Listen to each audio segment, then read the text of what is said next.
Eu tenho o IED aqui, mas aqui podia ser qualquer equipamento de proteção a rigor, né? Aí atrelado ao IED, se for um IED moderno, né, ele vai ter tudo no próprio encapsulamento dele, mas eu posso ter registradores de eventos, displays, etc., no painel, que são acessórios, né?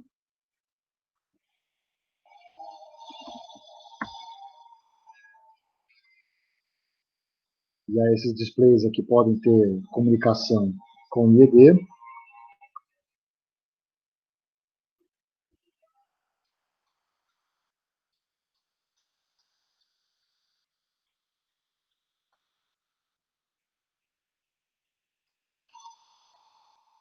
E aí o IED se conecta de volta com o sistema primário ali, com os equipamentos primários, quando ele aciona juntor por meio do circuito de comando, né?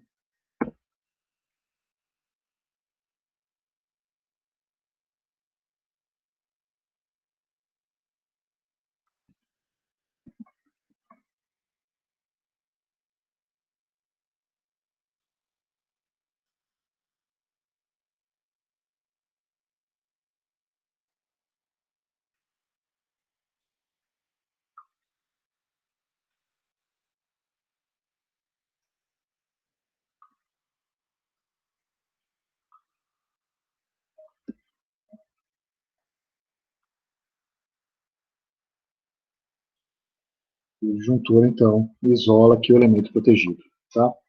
Inicialmente isso daqui, né? Agora, é claro que para normalmente o IED e o circuito de comando aqui, eles são alimentados pelo serviço auxiliar, né? Deixa eu colocar o serviço auxiliar aqui.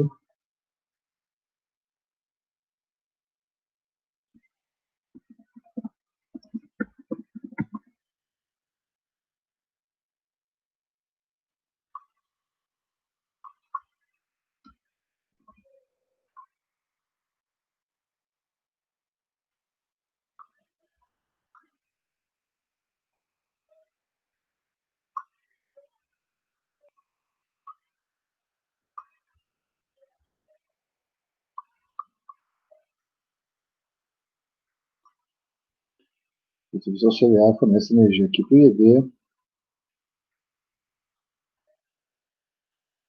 e aqui para o circuito de comando do juntor.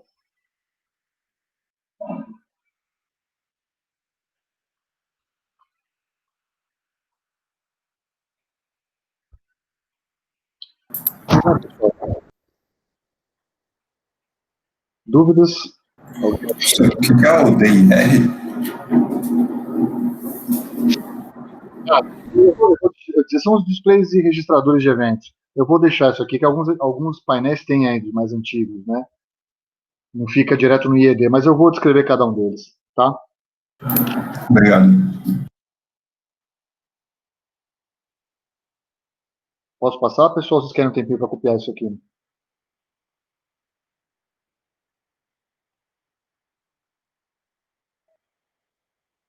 Ok.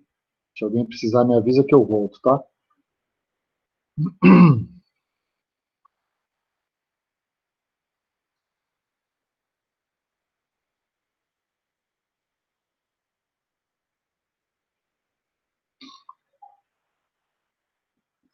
Elemento protegido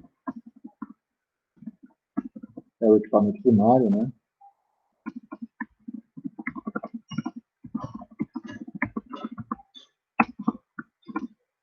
Linha de transmissão, transformadores, gerador, etc. Tá?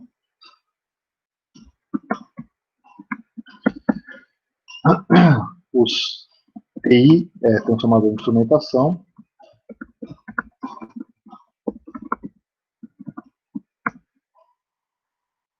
São transformadores de potencial, que podem ser indutivos ou capacitivos. Aliás, deixa eu fazer diferente aqui. Transformadores de potencial, depois eu falo sobre isso aqui, PP, e transformadores de corrente. são os TCs, que medem as grandezas primárias e adequam seus valores para os limites de entrada dos GEDs. Fornece, na verdade, a isolação necessária.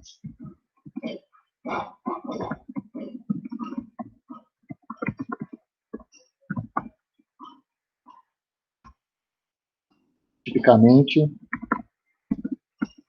no caso do TP, você vai encontrar ali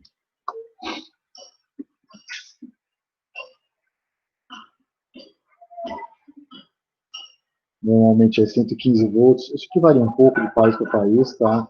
É só para dar valores típicos para vocês, se for fase a fase.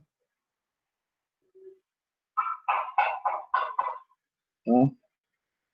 Se for TC, você encontra de 1 em 5 amperes.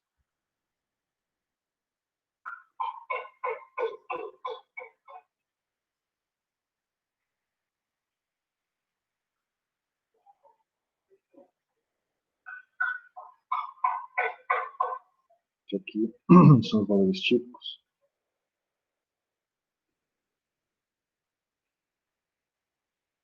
Tudo bem?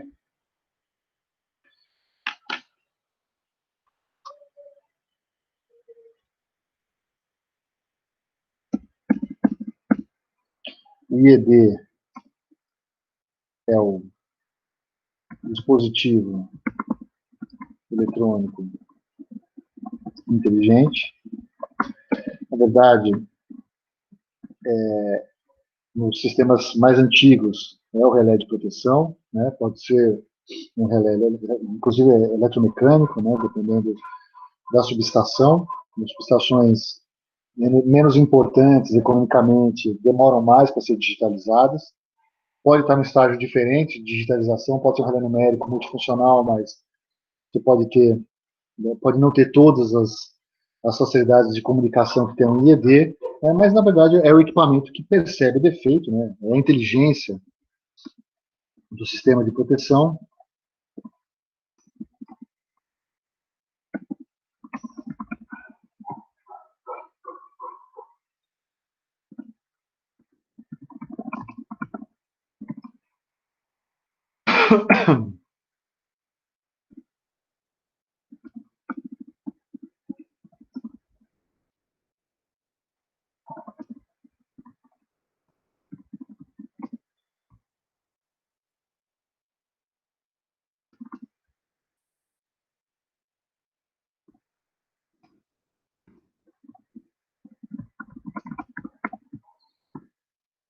É um dispositivo que é a inteligência do sistema, né? É um dispositivo que monitora o equipamento e infere o estado operativo com base nas medições feitas. Usualmente são medições de tensão corrente, eventualmente você pode ter outros tipos de medição, se o equipamento for de um outro tipo de pânico. Em transformador você pode medir temperatura do óleo, pressão do óleo, né? Em máquina você pode medir velocidade, quer dizer, uma série de outras grandezas físicas que podem ser usadas para inferir sobre o estado operativo do equipamento que você protege. Né? Tipicamente tensão corrente, né, mas não exclusivamente. Tá? Posso passar para frente, pessoal?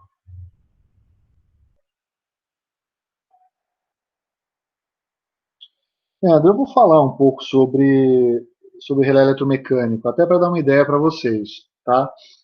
Mas eu não vejo mais a necessidade de voltar um pouco para trás. Né? Por exemplo, o relé eletromecânico é legal para você falar sobre as curvas dos relés sobre corrente. Mas eu acho mais legal você usar o relé de eletrônica analógica, né? Aqueles que antecederam os relés numéricos, para falar, por exemplo, de proteção de distância, que é você fazer uma comparação de ângulo só. Mas no final das contas, o que fazem os IEDs é tentar emular esse comportamento. Essa emulação pode ser com base numa equação matemática que representa o torque, por exemplo, num disco, ou uma equação matemática que representa uma evolução temporal em função da magnitude de uma corrente. Tá? Então, assim, o eletromecânico ele tem um papel importante, ele ainda é utilizado, né? em subestações, como eu falei, onde tem menos energia sendo transmitida, eles ainda são utilizados. Né? Em grandes subestações, a digitalização vem ocorrendo até de uma forma relativamente acelerada, tá? Mas eu não fico me focando nos relés eletromecânicos. As curvas de torque são super legais. Você olha e fala, puxa, eu consigo fazer um relé de impedância usando torque eletromecânico num relé do tipo disco. Tá bom, só serve para achar legal, porque hoje em dia ninguém. Quer dizer, você ainda tem uma indústria que faz sobressalente, que faz manutenção, mas isso está acabando, né? Quer dizer, naturalmente isso aí vai se extinguir, tá? Bom, continuando aqui, então eu falei do IED, vou falar dos displays e registradores, na verdade, que também são outras coisas que estão acabando, né? Porque o próprio relé tem essa função.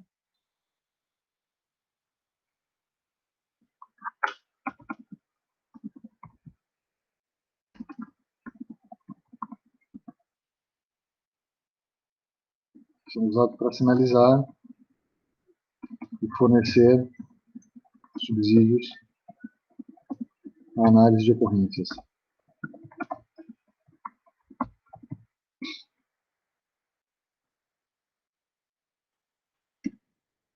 O serviço auxiliar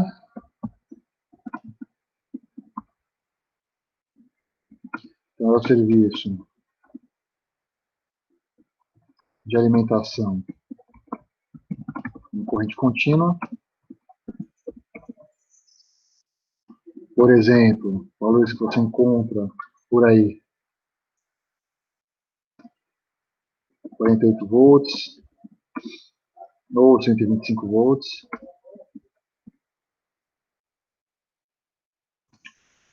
fornecido por um sistema de baterias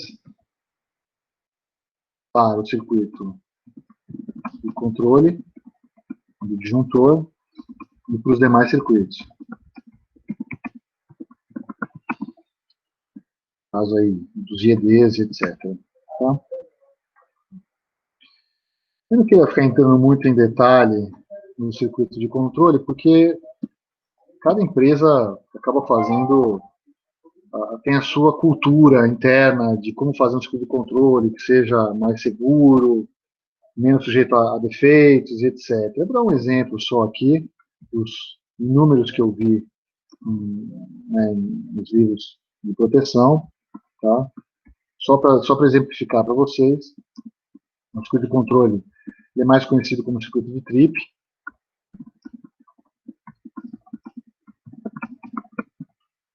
Aí um exemplo dele seria, deixa eu colocar aqui, por exemplo,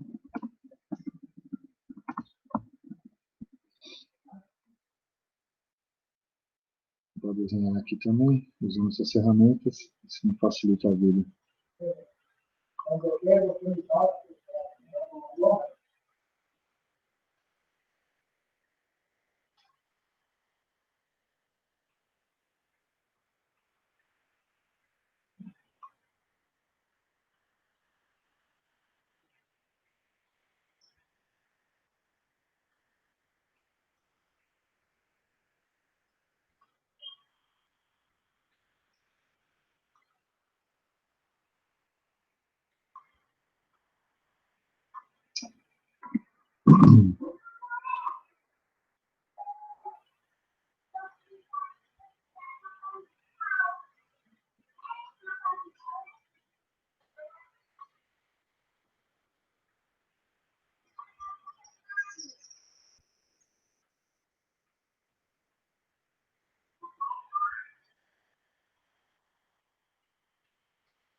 Então, isso aqui é o circuito de alimentação, tem o contato do relé.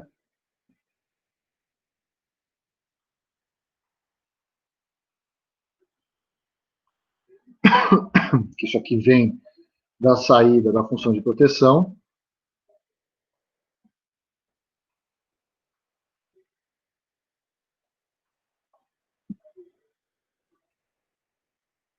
Você pode colocar, em teoria, né, o pessoal acaba isolando a saída elétrica do relé do circuito de trip usando um contator super rápido, tá? Porque com medo de danificar o equipamento. Então, você pode ser isso também, tá? Aí você acaba isolando o relé o IED do circuito de trip.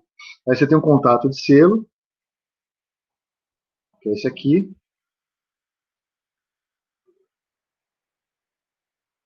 E aí o relé de selo, chama de RS aqui de relé de selo.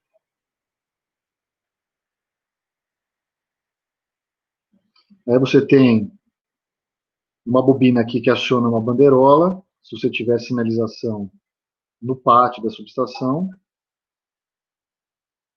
E aí você tem a bobina de trip do disjuntor, tá? Então, 52 é o número ANSI para disjuntor, TC de trip coil, tá? Então, isso aqui é a bobina de trip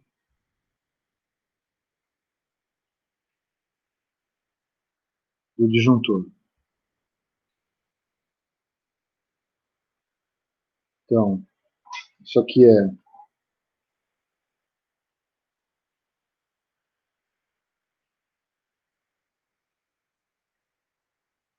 trip coil e o disjuntor é o 52. Tá? Então, TC vem daqui. Tudo bem, pessoal? Posso passar a página ou quero um tempinho aí para copiar?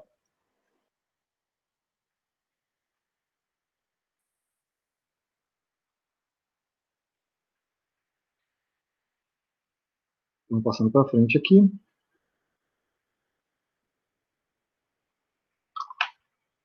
Então, os contatos do disjuntor.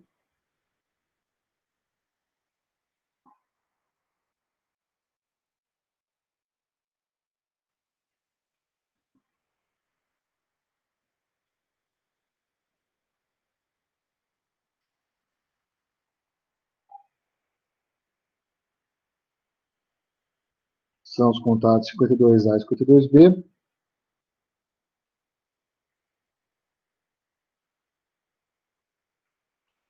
O 52A segue o estado do disjuntor.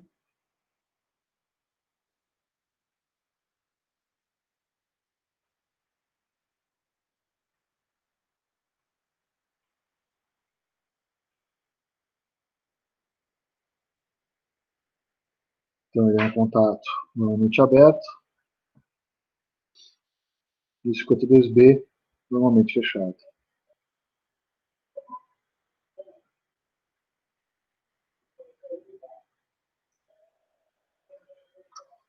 E normalmente são esses dois contatos para ter confirmação, né? Se um está ativo, o outro não.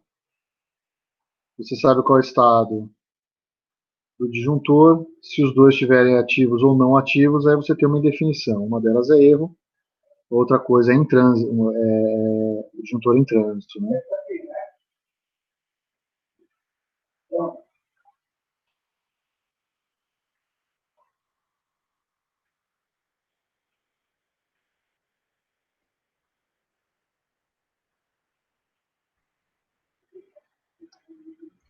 Então, se 52A tiver 1, 52, esqueci, aqui é B. Então, se 52A tiver 1, 52B 0, ele está fechado. Se tiver 0 e tiver 1, ele está aberto. Se tiver 0 e 0, ele não está nem aberto nem está fechado, mas está em trânsito, né? Abrindo ou fechando. Se for em 1, é um estado inválido. Alguma coisa de errado aconteceu aí. Tudo bem, pessoal?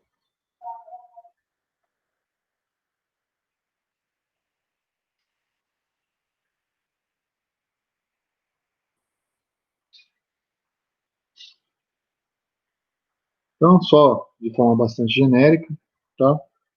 Tanto o circuito de controle aí, quanto essas definições sobre sistema de proteção, sobre sistemas elétricos e tudo. E eu queria partir agora, então, para falar sobre os transformadores de instrumentação. Tudo bem, pessoal? Dúvidas? Posso passar isso aqui?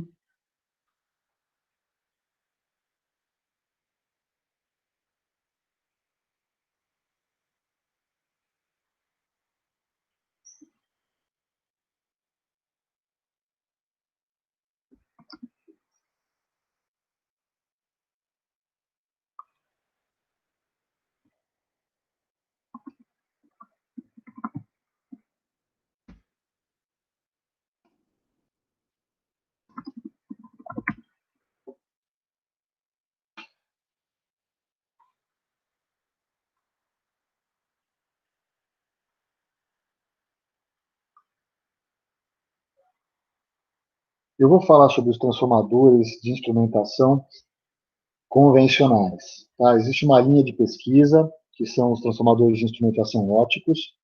Eles têm uma série de vantagens em relação aos transformadores de instrumentação convencional. Primeiro, porque eles são imunes, né, aos efeitos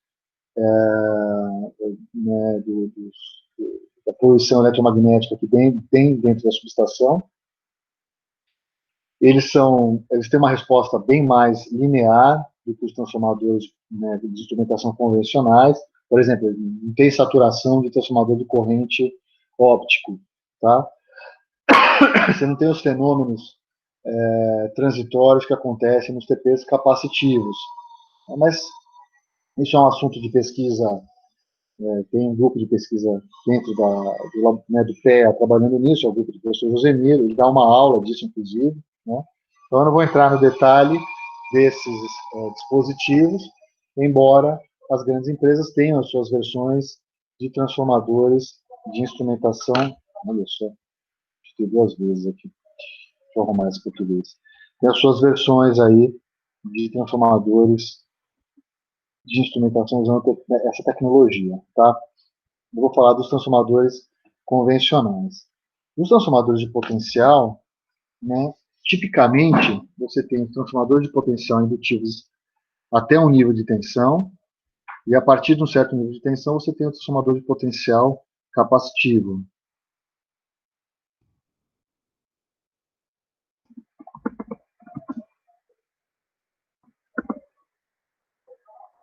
Não são utilizados até certo nível de tensão. Eu diria aí que eu não queria chutar valores, agora faz tempo que eu não olho isso, né? Talvez aí até 230 kV você tenha transformadores de potencial indutivos, né? Teria que procurar mais com o fabricante aí, né?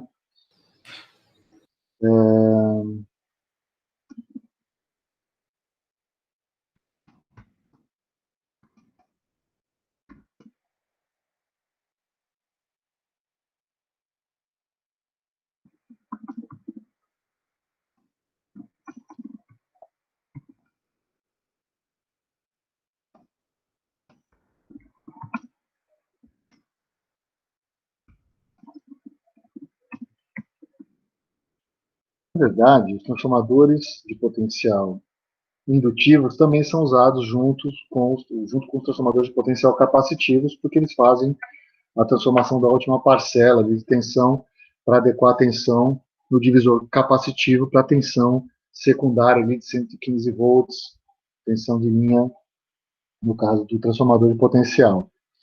Os transformadores de potencial indutivos, eles vão apresentar um certo erro, né, de medição que tem a ver com seus aspectos construtivos, tem a ver ali com o circuito série e o ramo magnetizante, mas digamos que o efeito mais proeminente é do circuito série, embora a corrente medida seja muito pequena, então qualquer É isso aí, Leandro. Eu acho que até tem uns TPs para mais de 230 kV, tá?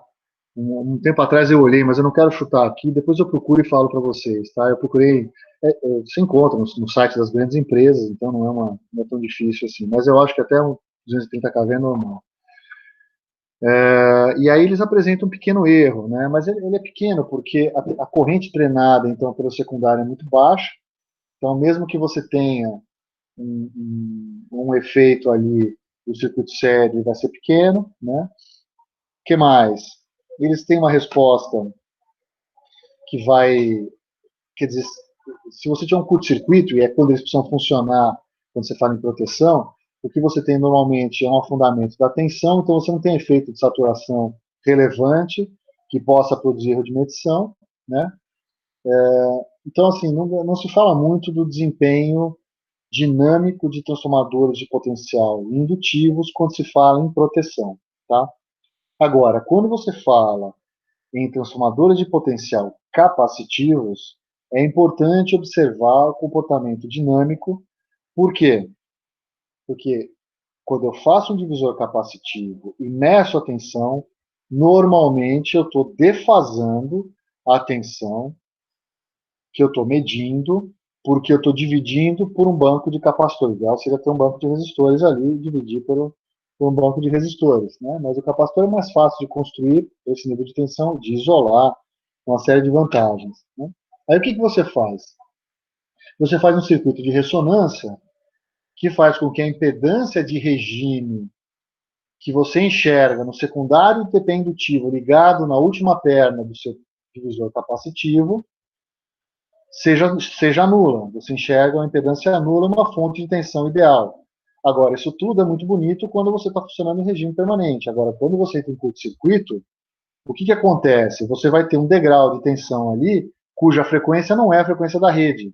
E esse degrau de tensão, então, vai produzir um comportamento dinâmico do transformador de potencial que pode afetar o cálculo da tensão, ou o cálculo do fasor da tensão daquele transformador de potencial, porque o sinal está distorcido. Tá? Então, é importante você conhecer como se comporta esse elemento para mitigar esse efeito. Da mesma forma que acontece quando você tem saturação no transformador de corrente. O transformador de corrente ele é projetado para minimizar os efeitos de saturação, mas o range de corrente nele é muito grande, né? Então, o que acontece? Mesmo que você aumente a quantidade de ferro no núcleo, você vai ter, em algum momento, para uma corrente muito elevada de curto-circuito, saturação do núcleo.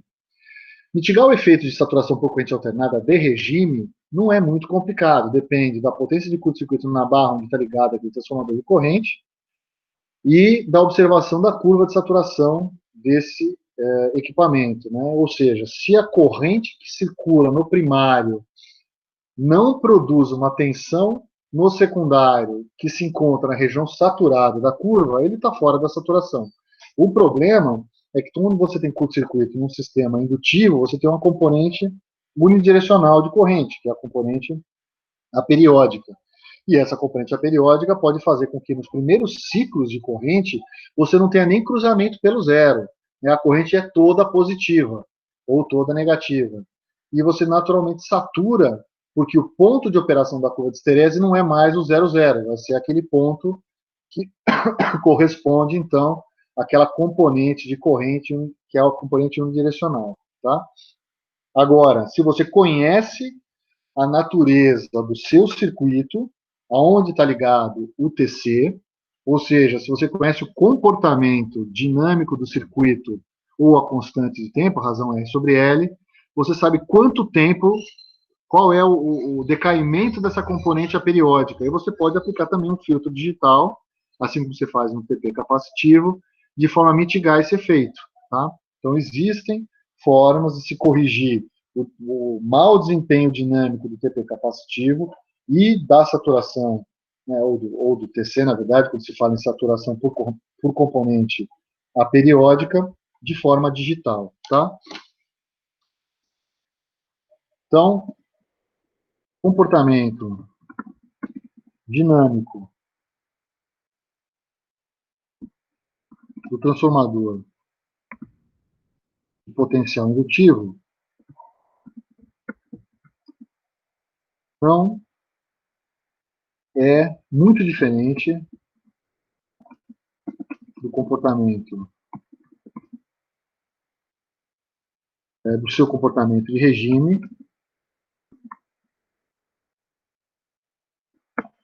no que se refere, por exemplo, à forma de onda do secundário por efeito de saturação, por exemplo. Se você tivesse saturação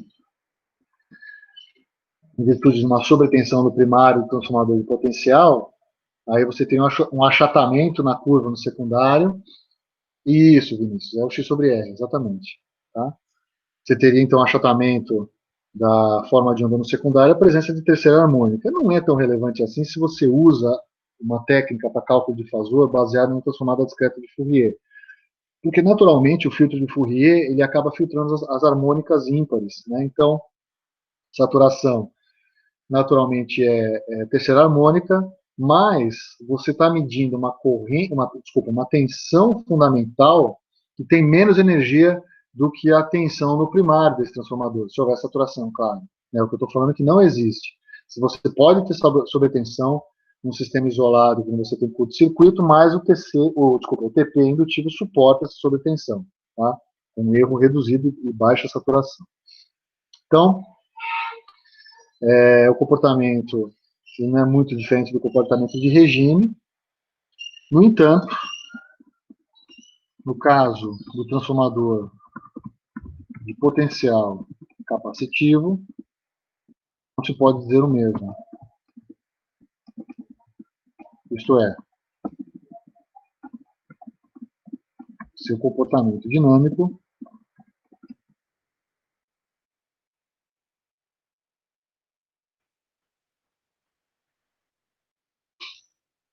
afeta a forma de onda de tensão no secundário e pode comprometer a proteção.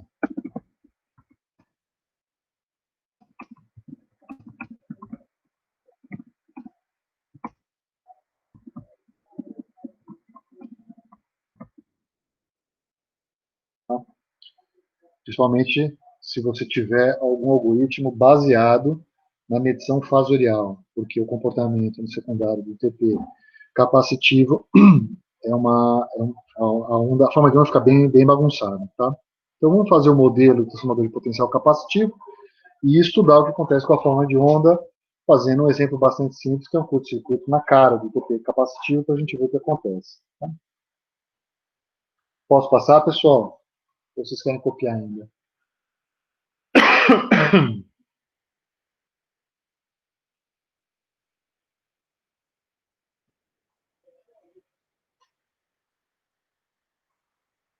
Ok, se alguém precisar que eu volte, por favor, se manifeste, tá?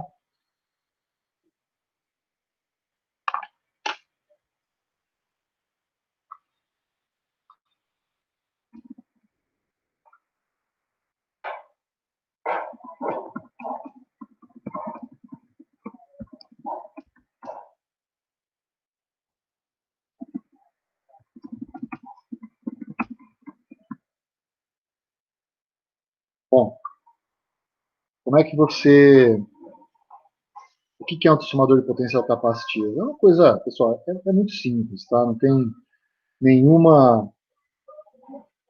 não é nenhuma ciência de foguete. Na verdade, o transformador de potencial capacitivo existe aí, se eu não me engano, desde a década de 50 do século passado, tá?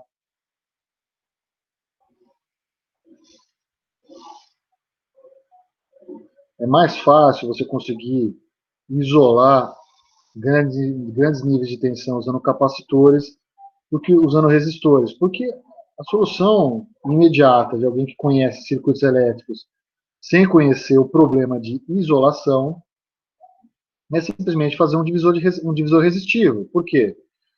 Porque ele não consome, ele não defasa o sinal de tensão medido. Né? Você podia botar uma torre de resistores ali e resolver o seu problema.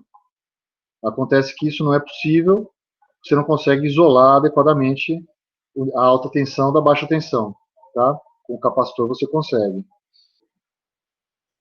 Então se faz desse jeito aqui. Então aqui eu tenho C1, aqui eu tenho C2, tá? Isso aqui, por exemplo, é a minha linha de transmissão. Eu fiz um desenho aqui que normalmente quem tem TP capacitivo acaba fazendo teleproteção e coloca, então, um carrier aqui que faz parte de um sistema do tipo OPLAT, tá? OPLAT é uma das portadoras sobre linhas de transmissão. Tá? Isso aqui é ondas portadoras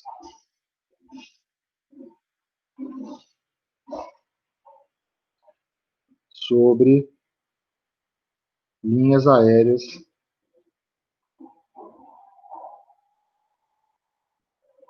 de transmissão.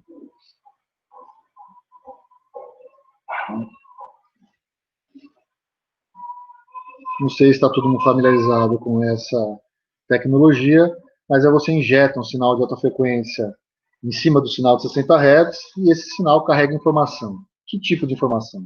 Qualquer tipo de informação, gente. Você pode mandar sinais de proteção, você pode mandar informação digital, você pode digitalizar a voz, por exemplo, né? Uma pessoa fala com uma outra pessoa do outro lado da linha, por meio de um telefone, como se fosse um telefone convencional. É um sistema carrier, como tantos outros que existem, tá? Só que usa infraestrutura. O que se faz, normalmente, nesse caso, para garantir que, porque o sinal injetado aqui, né, ele vai encontrar, ele poderia trafegar para cá ou para cá, né, porque ele vai enxergar duas impedâncias distintas, impedância do sistema do lado direito aqui, impedância do sistema do lado esquerdo. Só que aí você põe uma bobina que bloqueia aquela frequência de sinal, que é uma impedância infinita. Então você não tem o sinal vindo para cá, você trafega só para o outro terminal que você quer. Então você acopla também uma bobina de bloqueio no seu sistema para impedir que ele trafegue para o lado que você não quer. Tá? Opa. Tudo bem? Eu só desenhei a mais aqui, mas isso aqui não faz parte do TP capacitivo. Normalmente se coloca, porque já que vai colocar o TP capacitivo, coloca isso daí ali. Tá? Bom, como é que é o circuito então do TP capacitivo? Você tem uma torre de capacitores que eu desenhei só capacitor C1 e capacitor C2, tá? Aí você acopla esse capacitor C2 a um transformador de potencial indutivo, tá? Esse transformador de potencial indutivo é ligado a uma circuitaria que depende do fabricante, tá? Eu já encontrei vários tipos de modelos distintos, com várias finalidades distintas.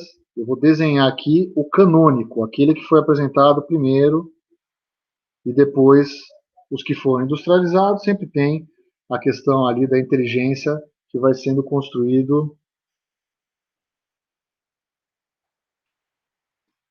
Talvez, eu suponho, desculpa, não sei se é Webert ou Webert que se fala. Depois não sei se fala com U ou com V. Provavelmente, Webert, provavelmente limita a tensão em cima, não sei. Não sou especialista nisso, então não tenho certeza. Talvez por alguma questão, eu não sei. Precisaria pensar um pouco a respeito disso. Porque é o reator que mata a passagem do sinal, né? Porque quando você aumenta o ômega, você transforma essa impedância numa impedância grande. A capacitância em paralelo, precisaria pensar um pouco. Não sei agora. Boa pergunta. Eu vou fuçar isso daí, depois eu te respondo, tá? Realmente não fiquei. Nunca me fiz essa pergunta de fato. Tá? Bom, e aí o que acontece? Você tem um transformador no secundário aqui, cuja saída pode ser 115 se for ligado em delta, ou 115 sobre raiz de 3 se for ligado em estrela. Eu vou deixar aqui sem nível de tensão nenhum, tá? E aí você tem aqui, né, o burden aqui, o Z da carga. Isso aqui é a entrada do relé. mais os cabos que levam então, os dados do TP capacitivo para dentro da casa de comando, tá? Normalmente aqui tem que ser um valor muito elevado, né? Porque você não quer drenar corrente aqui do sistema, né? Mas também ele está em paralelo com esse capacitor C2. Então existe o compromisso entre o tamanho desse cara aqui, o quanto de corrente vai aparecer no C2 e quanto vai ser drenado aqui para o secundário desse transformador de potencial indutivo que está acoplado no último capacitor, tá? Bom, é o que eu falei para vocês. Falei para vocês que eu preciso matar a impedância à vista desses dois pontos aqui para evitar o erro de fase. Então, como é que a gente enxerga esse sistema aqui de fato? Se eu olhar para o TVN equivalente visto por aqui, esquece por enquanto agora carrier e tudo, que a gente está olhando só para 60 Hz. Então, isso aqui se comporta como curto-circuito, isso aqui também como curto-circuito. Tudo bem? Então, vamos admitir aqui que essa tensão aqui ela é igual a zero, tá? Então, eu tenho uma tensão, essa tensãozinha aqui, então, eu tenho essa tensão que é a minha tensão, vou chamar aqui de V de fase, certo? V de fase fasor aqui. Tem um outro detalhe que eu vou desenhar, mas também não vou discutir aqui. Você pode ter em paralelo com esse... Não é verdade em paralelo, tá? Já encontrei todo tipo de circuito, umas coisas bem malucas, inclusive, tá? Mas você pode ter um circuito aqui em paralelo com a impedância da carga, que eu vou chamar aqui de Z, chama de ZF, vai. Isso aqui é uma impedância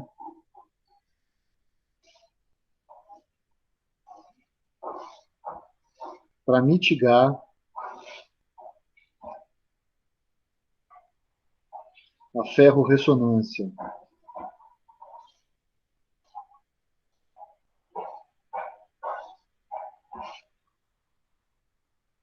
Tá? O que acontece aqui? Quando você tem variações de tensão aqui, né, nessa torre de capacitores aqui, você pode ter sobretensões aqui.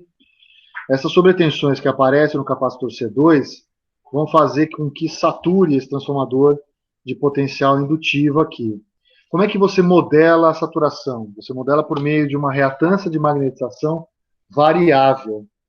Então, uma reatância de magnetização variável é um indutor ideal que tem capacidade variável de armazenar energia no seu campo magnético. E esse indutor variável está conectado em paralelo com a capacitância equivalente vista por esses dois pontos aqui que eu marquei, né?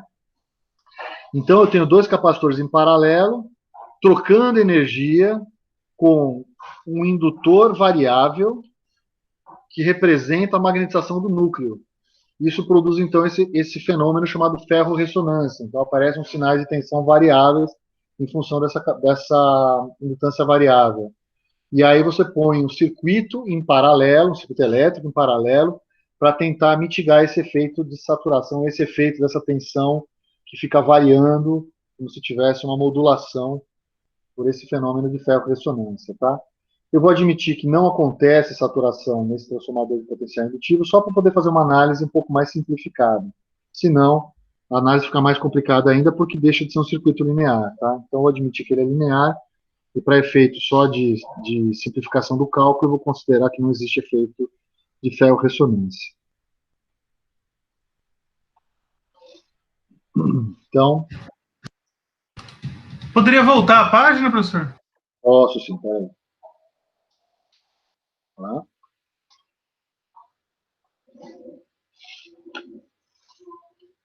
Então, agora você me pegou, fiquei na dúvida desse negócio. Muito obrigado. Deus, posso passar? Pode sim, professor, obrigado. Ok, vamos lá. Agora eu fiquei na dúvida por que tem esse capacitor aí. Nunca me atentei a isso. Depois eu vou procurar e te falo. Bom, então, o circuito simplificado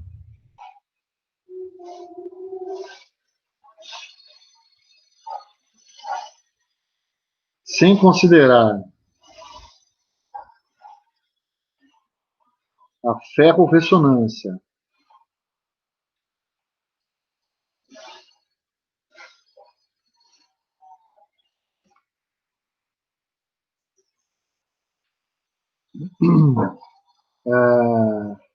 Com o equivalente de Thévenin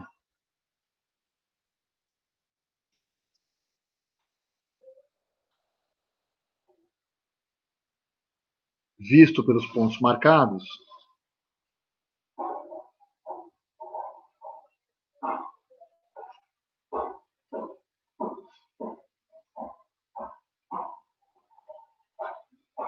né? Quer dizer, vamos voltar para a página anterior aqui. O que eu tenho aqui?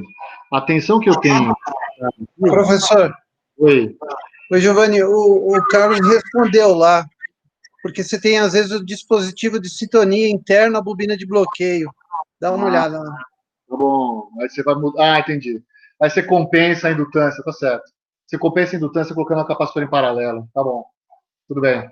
É porque a faixa da bobina de bloqueio, ela é sintonizada, então tem o dispositivo de sintonia interna à bobina de bloqueio. Razão. E isso que causa a faixa que ela atua.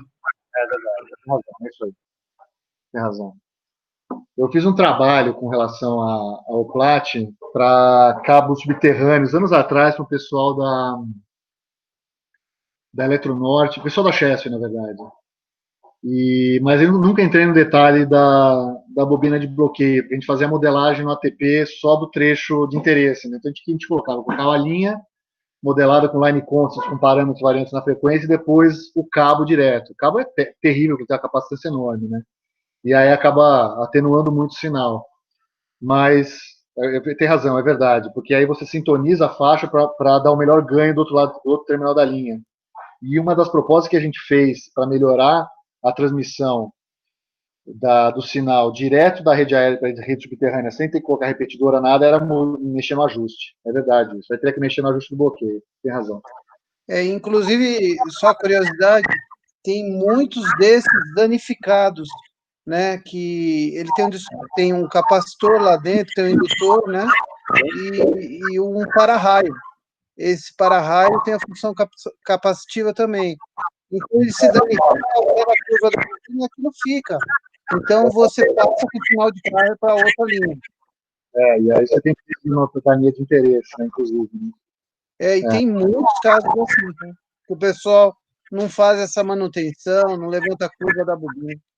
Eu acho que um dos problemas também é você ter algum fenômeno que dá sobretensão no capacitor ali, né?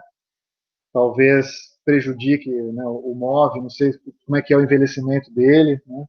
Quer dizer, E aí você vai ter atenuação do sinal, de fato. É isso aí. Bom, e aí o circuito simplificado aqui, no caso, se a gente simplesmente for olhar para a questão ali do circuito de interesse, para a gente ver, né, o fenômeno do transitório, né, vamos pegar ali, então eu tenho uma tensão equivalente de Thévenin, que é o divisor de tensão, eu vou chamar de VTVN aqui, depois eu ponho o valor dele aqui, que é o divisor de tensão da tensão de fase em cima do capacitor C2, né? Quer dizer, vamos voltar aqui. Qual é a tensão que aparece no C2 aqui? É o divisor de tensão na impedância capacitiva C2, dado que a impedância total do circuito é a impedância do capacitor C1 mais a impedância do capacitor C2. Agora, lembrando que a impedância capacitiva é inversamente proporcional à capacitância, né? Então, a parcela que eu vou ter aqui do V de Thévenin vai ser, né, o V de Thévenin, quem que vai ser? Vai ser V de fase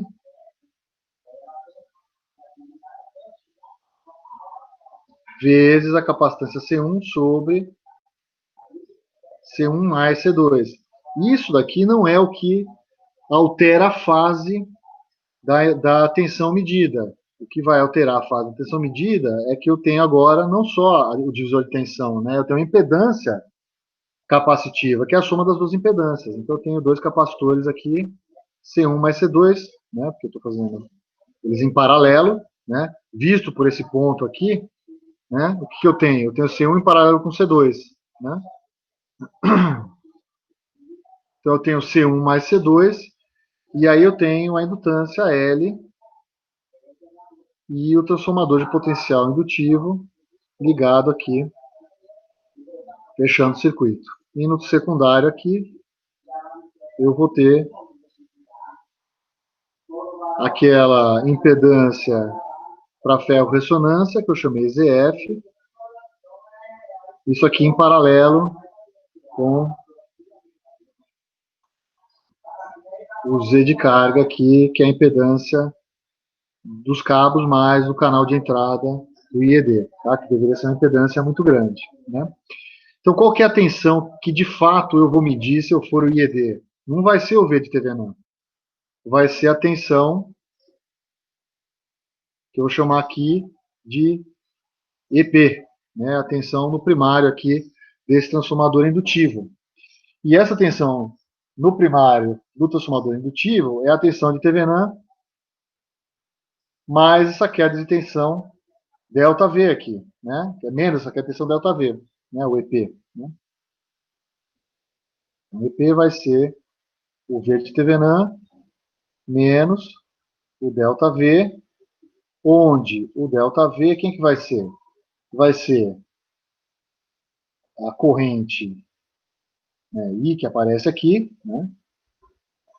Vai ser I vezes J, ômega L, menos 1 sobre ômega C1 mais C2. Né? Eu tenho a capacitância equivalente, que é a soma das duas capacitâncias. Então, eu vou defasar essa tensão e eu não vou ter como corrigir a magnitude. Vai depender do C1 e do C2. Né?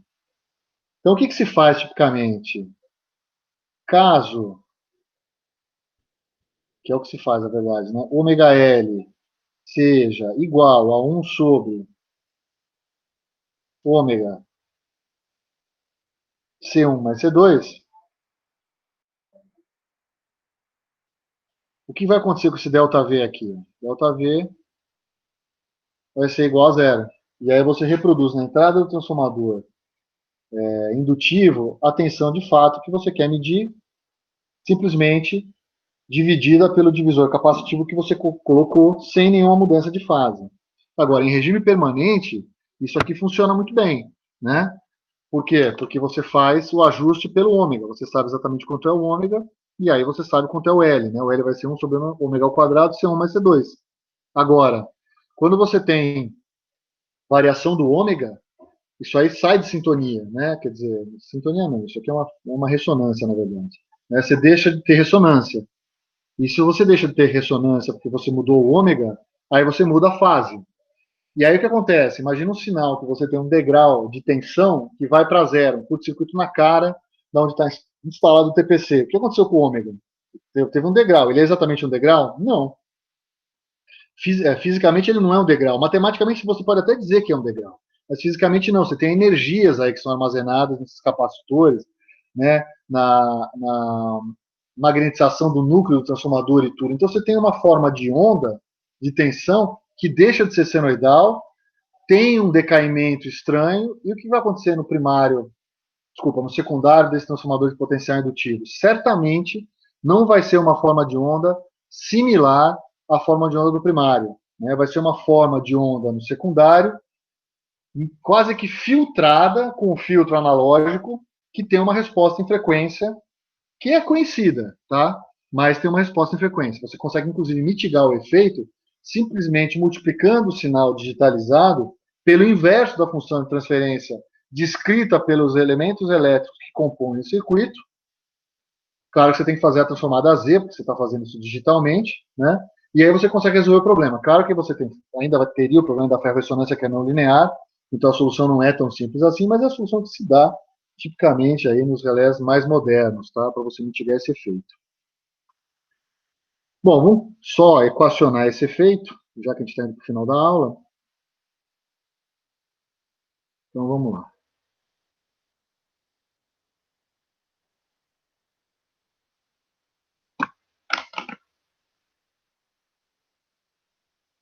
Conforme já foi dito. Professor, pode voltar, por favor? Por gentileza.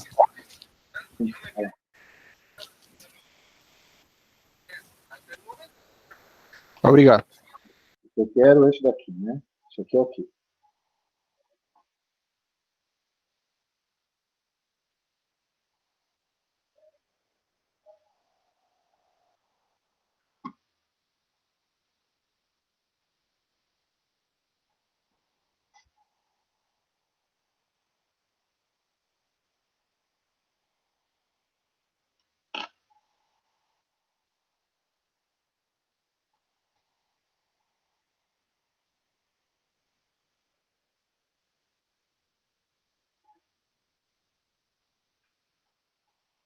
Então, a rigor, só enquanto o pessoal termina de copiar, a rigor, você poderia até projetar um TP indutivo de modo que a indutância de dispersão do TP conseguisse sintonizar a reatância, a capacitância em paralelo do equivalente de TV nano, o C1 mais C2 ali. A única coisa que se você fizer isso daí, você perde um pouco de flexibilidade no seu equipamento. E como normalmente o custo, quando você faz um TP, é o custo da isolação, o que existe normalmente no fabricante? Você tem a última perna ali onde tem o C2, é uma coisa meio fixa. Né? Você tem um capacitor, uma certa capacitância, que atende um certo número de níveis de tensão, já sintonizado bonitinho ali com um transformador de potencial indutivo, né? Já o circuito que mitiga a ferro-ressonância. Só que aí o que você muda? Você muda a capacitância de acoplamento com a primária. E aí você precisa mexer no L. Então, o que você faz? Você tem um dispositivo que o C2 está certinho, o TP indutivo também, o circuito que mitiga a ferro-ressonância também, já com o burden já de projeto. O que você precisa mudar? Você precisa mudar o L, que sintoniza a capacitância, e a capacitância de acoplamento na primária. Tá? Bom, posso passar, gente? Pode, professor. Obrigado. Ok. Então, continuando aqui. Então, conforme já mencionado, durante o curto-circuito,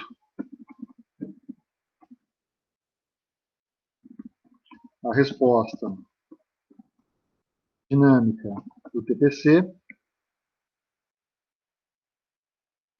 pode, qual a melhor palavra para isso? Pode modificar a forma de onda do primário.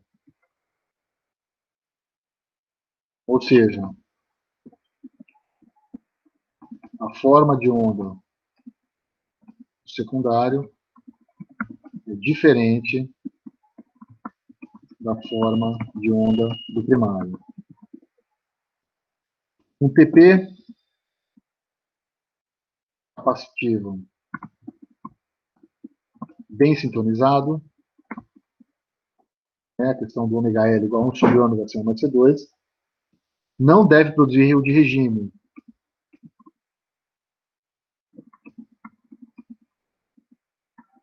Mas produzirá erro durante eventos de curto-circuito. E como é que você faz para equacionar isso daí?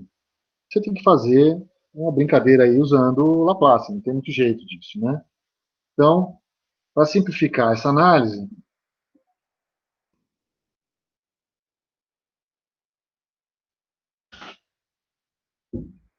eu vou desconsiderar o Z de sintonia, acho que chamei de ZF, a indutância de magnetização,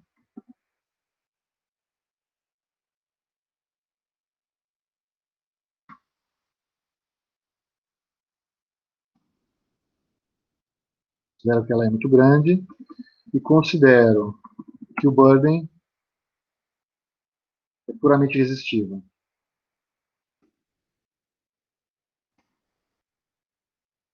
Se eu tivesse feito de alguma outra forma, isso aqui ia ficar muito complexo. Já é complexo agora brincar de Laplace com isso aqui. Se eu tivesse se eu tivesse mantido isso daí, ia aparecer alguns polos e alguns zeros aí nessa brincadeira, ia ficar pior ainda a função de transferência, tá? Tudo bem, pessoal? Estão me ouvindo ainda?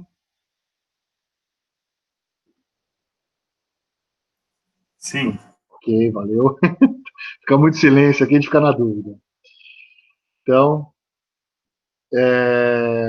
qual que é o cenário que eu vou considerar aqui?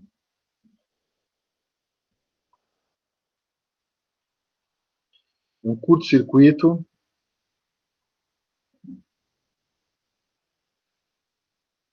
franco, tá? Próximo ao TPC.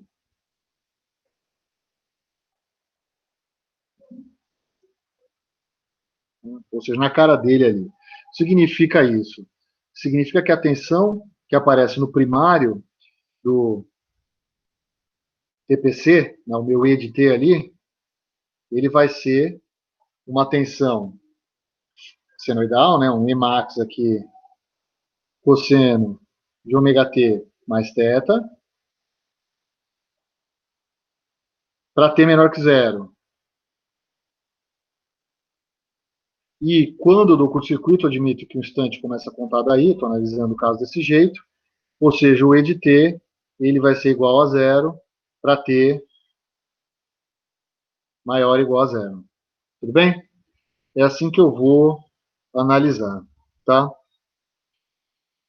Como é que eu faço essa análise aqui usando transformar de Laplace, que vai ser o jeito que eu vou fazer? Como é que eu pensei em usar isso daqui? O que se faz aqui? Eu vou considerar que eu tenho a superposição de dois circuitos, tá?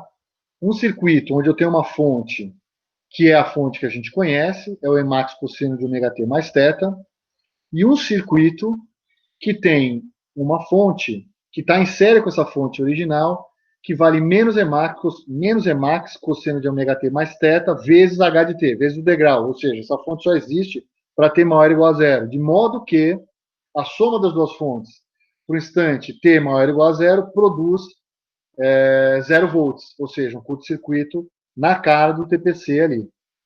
O primeiro circuito me dá as condições iniciais, o segundo circuito me dá o comportamento dinâmico e a soma dos dois comportamentos me dá o comportamento total do TPC.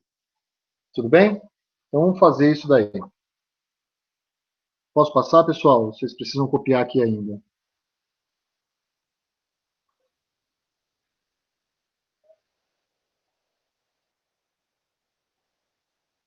Então, vou passar.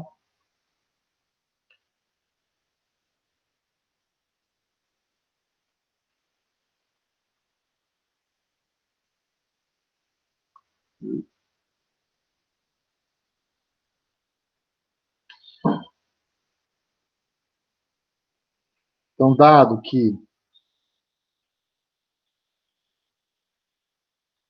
L e C estão sintonizados,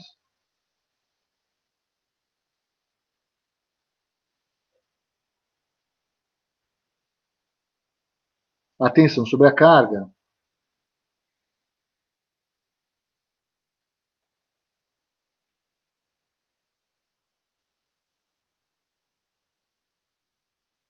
isso aqui são simplificações, tá? A resposta dinâmica, ela é certamente um pouco mais complicada do que isso daqui. Isso aqui é só para mostrar para vocês que, de fato, vai ter uma resposta dinâmica, tá? Então, a tensão sobre a carga é exatamente a mesma.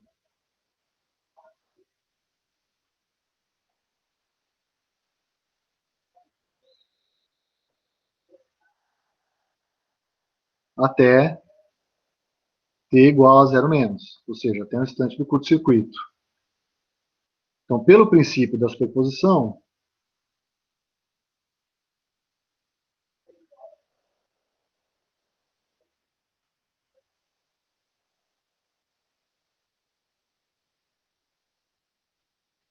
eu posso modelar o meu circuito da seguinte maneira.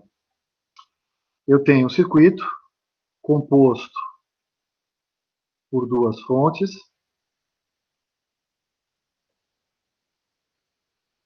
Essa fonte aqui vale Emax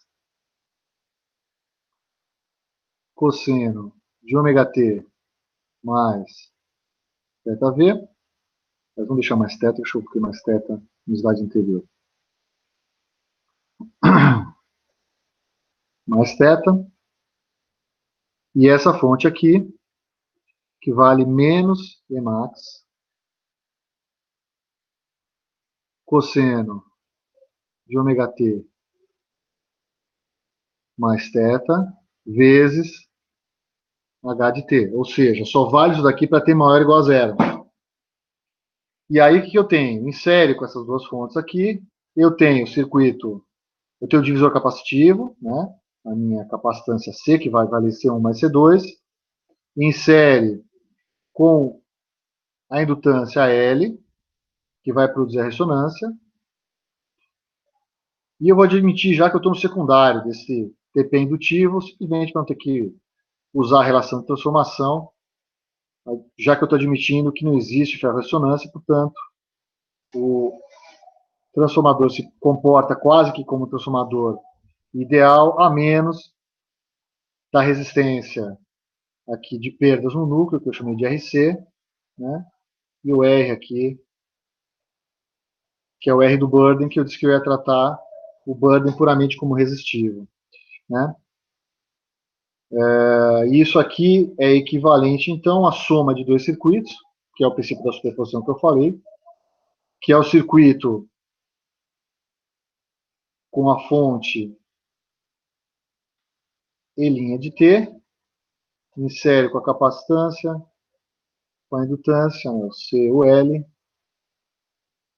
Vou chamar isso aqui de R, que são os dois em paralelo. O R aqui é o... Aliás, eu tinha chamado de R da carga. Isso aqui não é R de burden. Isso aqui é R da carga. Então, R, que é o R...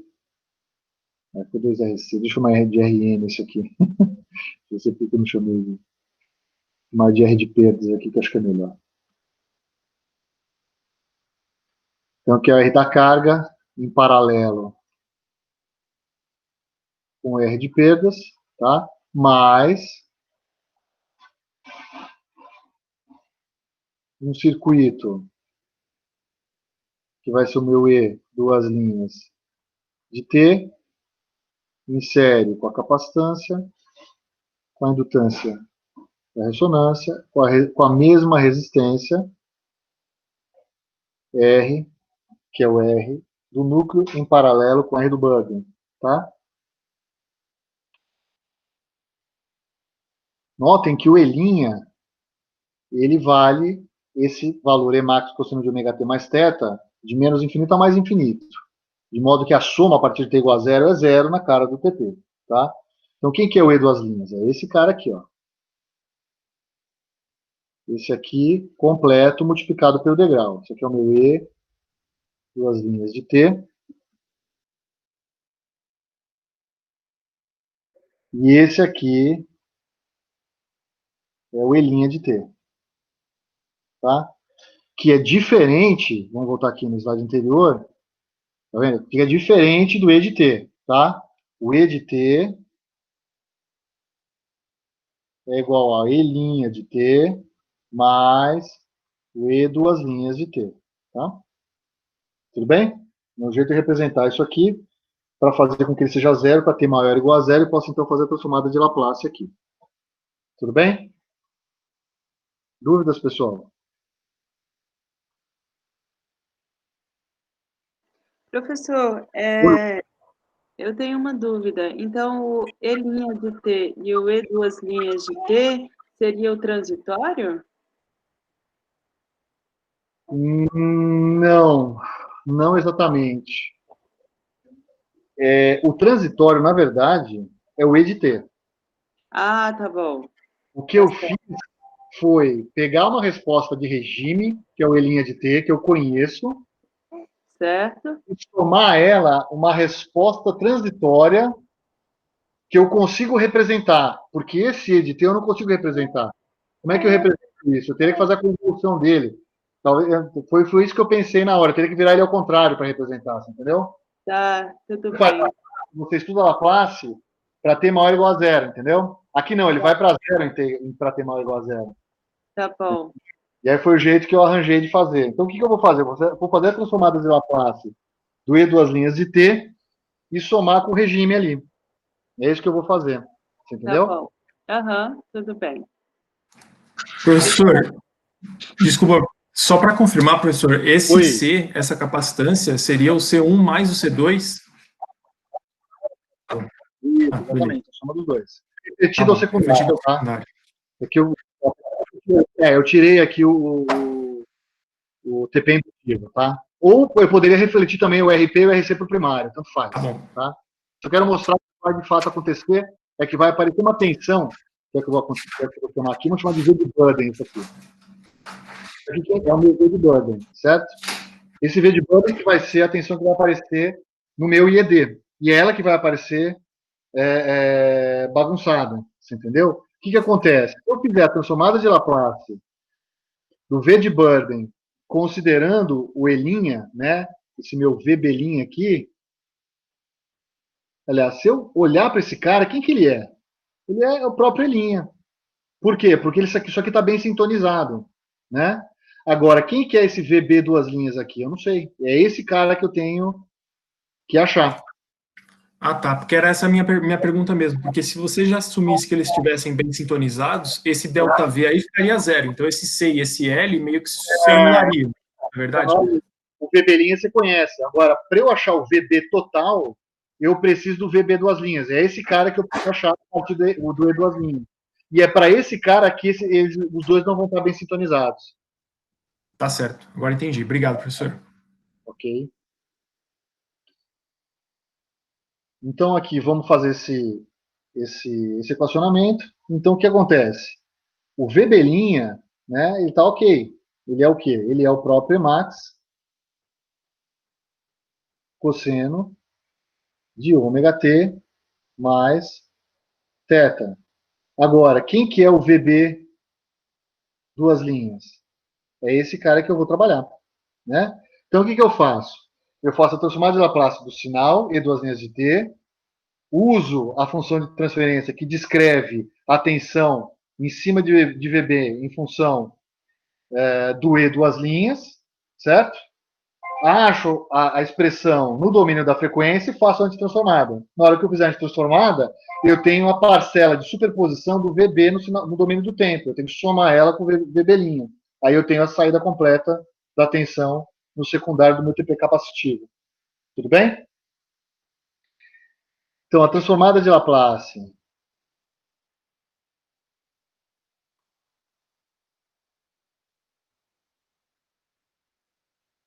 de E duas linhas de T vai ser a seguinte. Eu fiz isso aqui, pessoal, eu não fiquei aqui correndo atrás de tabela de Laplace, nada disso, tá? Botei no MATLAB, o MATLAB resolve para mim. Era só para mostrar para vocês, tá? Inclusive, isso aqui é uma simplificação enorme de tudo que acontece ali dentro, né? Estou admitindo que a tensão está indo para zero, estou admitindo que eu não tenho ferro-ressonância, que eu não tenho circuito de magnetização, quer dizer, isso aqui tem um monte de simplificações, mas é só para mostrar para vocês que a resposta ela fica bem bagunçadinha aqui, tá? Esse aqui é o meu E duas linhas do domínio da frequência, que vai ser menos Emax cosseno de θ vezes S menos ômega tangente de θ dividido por S quadrado mais ômega ao quadrado, né? Se eu fizer o divisor de tensão em cima da resistência R, que é o RP em paralelo com RB, eu tenho a tensão VB duas linhas de S, que vai ser quem? Vai ser o E duas linhas de S, que multiplica o R dividido por R mais SL mais 1 sobre SC. Simplesmente eu fiz o divisor de tensão aqui em cima do R, né, admitindo que eu tenho os três elementos, o C em série com L em série com R, né, e eu fiz aqui o RB em paralelo com RP. Então eu consigo escrever o VB em função do E duas linhas de S. Gente, eu sei que acabou a aula, mas eu queria só finalizar isso daqui, tá, gente? Então, o que eu vou fazer? Eu vou antitransformar isso daqui e vou somar os efeitos, tá? Então, substituindo, vou chamar isso aqui de 1 em 2.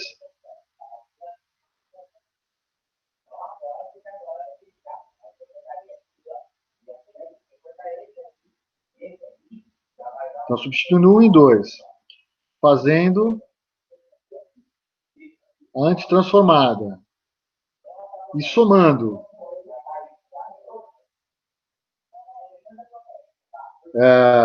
a VB' de T tem-se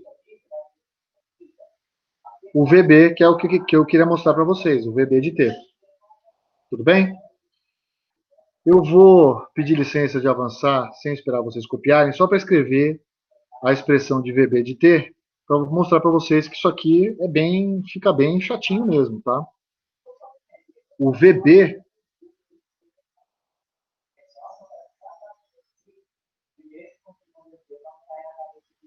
vai ser cosseno de θ vezes raiz de 1 mais cotangente de φ, depois eu falo quem é φ, mais cossecante de φ vezes tangente de θ ao quadrado,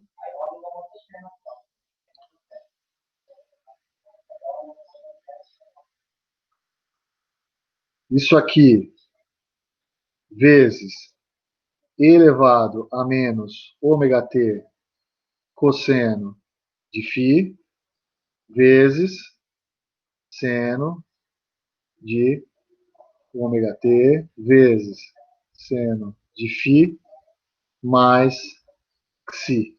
Eu tenho duas coisas para definir para vocês. Φ e xi. Φ e xi vão ser... Isso aqui, pessoal, não estou fazendo nada de cabeça aqui, não. O xi vai ser o arco tangente de menos seno φ sobre cosseno φ mais tangente de θ.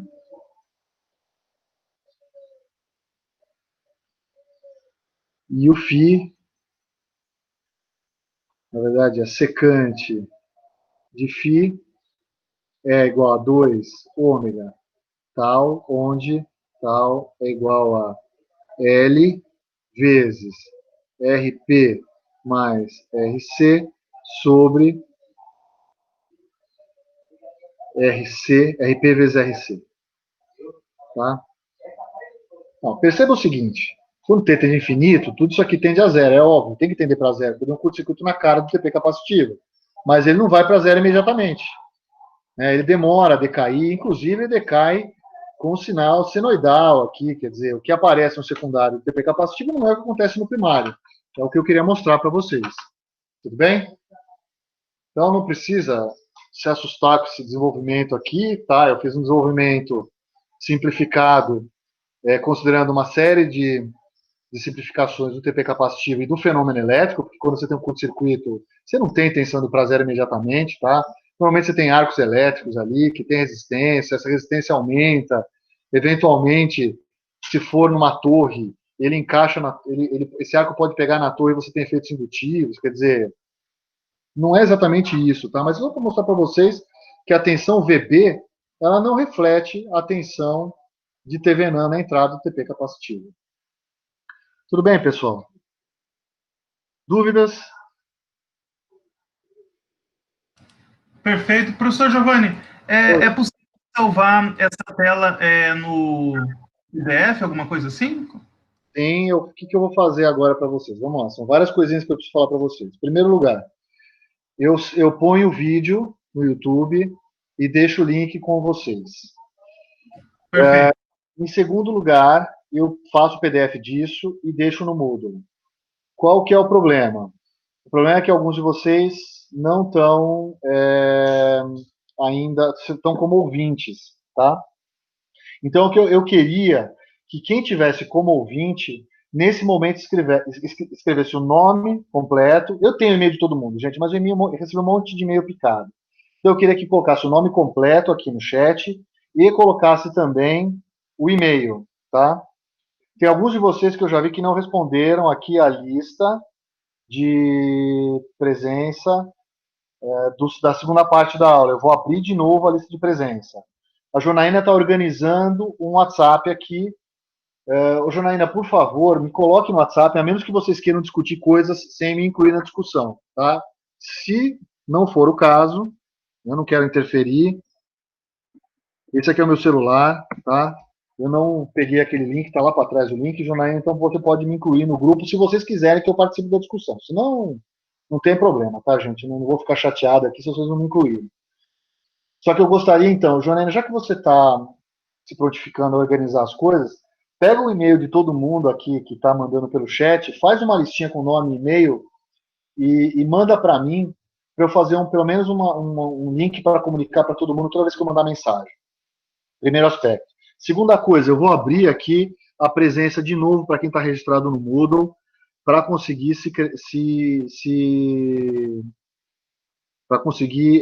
registrar a presença nessa segunda parte da aula, tá? Deixa eu ver se eu consigo colocar aqui, peraí, vamos lá. Ô, professor, a lista de presença é em 2 etapas, é isso? São 2 etapas, é uma no comecinho da primeira parte da aula, uma no comecinho da segunda parte da aula, tá? Eu acho que eu esqueci também o da primeira. Espera um pouquinho que eu vou abrir aqui as duas, tá bom?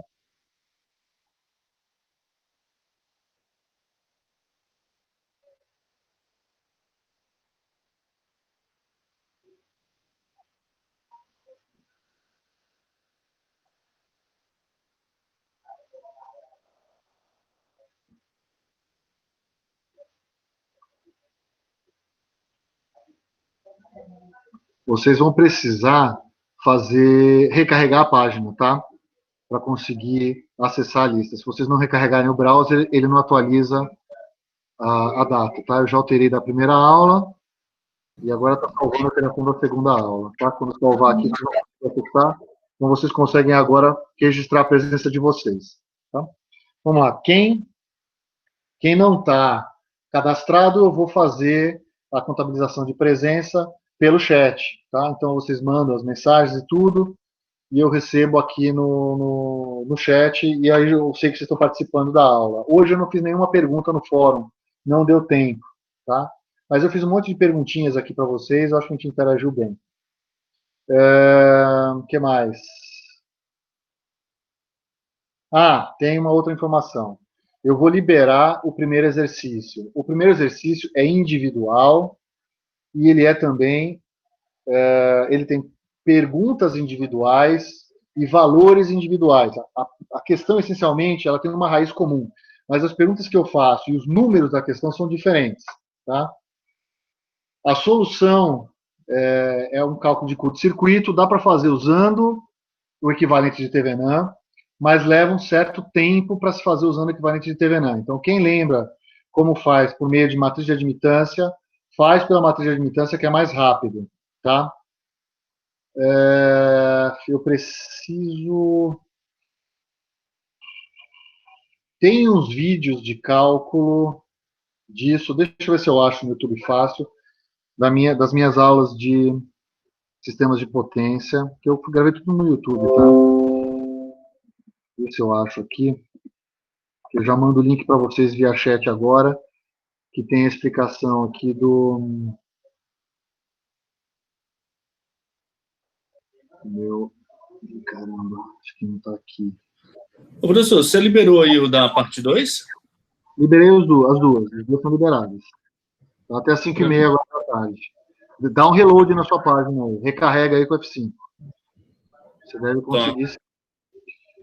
Cadê meu canal aqui? Meu canal. Queria mandar para vocês agora. Deixa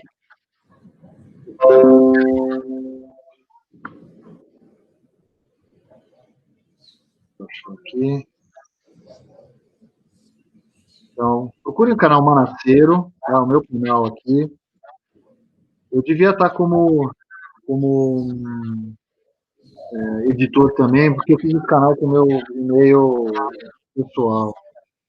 E aí seria legal vocês procurarem, procura a playlist de sistemas de potência, essa 3301 que vocês estão vendo aqui. E aí o vídeo que vocês vão procurar, que fala um pouco sobre a matriz de admitância,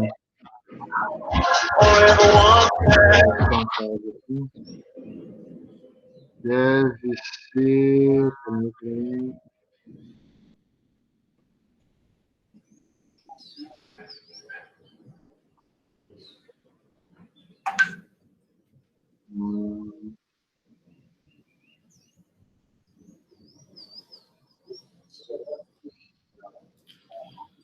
Eu acho que esse dia 29/5. Deixa eu dar uma olhada. Ou 9 do... Não, acho que é 9/6. Eu acho que esse link aqui. Deixa eu ver, eu já falo para vocês. Seus valores específicos por quilômetro. Deixa eu ver. Carga de impedância constante. Vou desenhar isso daqui. Não, não é. Deixa eu ver se esse é do 29/5. É uma das últimas aulas. Está acontecendo no final de maio. Deixa eu apresentar aqui. É uma aula que está no meu canal. Não, houve aí na Babelim. Silvio também, acho que não é esse aqui também não. Mas tem um monte de coisa de cálculo de curto-circuito aqui. Pessoal. Tá? Não, não é esse. Deixa eu ver se eu acho.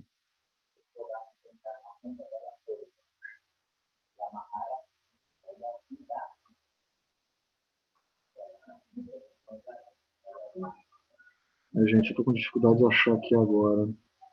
Espera aí. Deixa eu ver.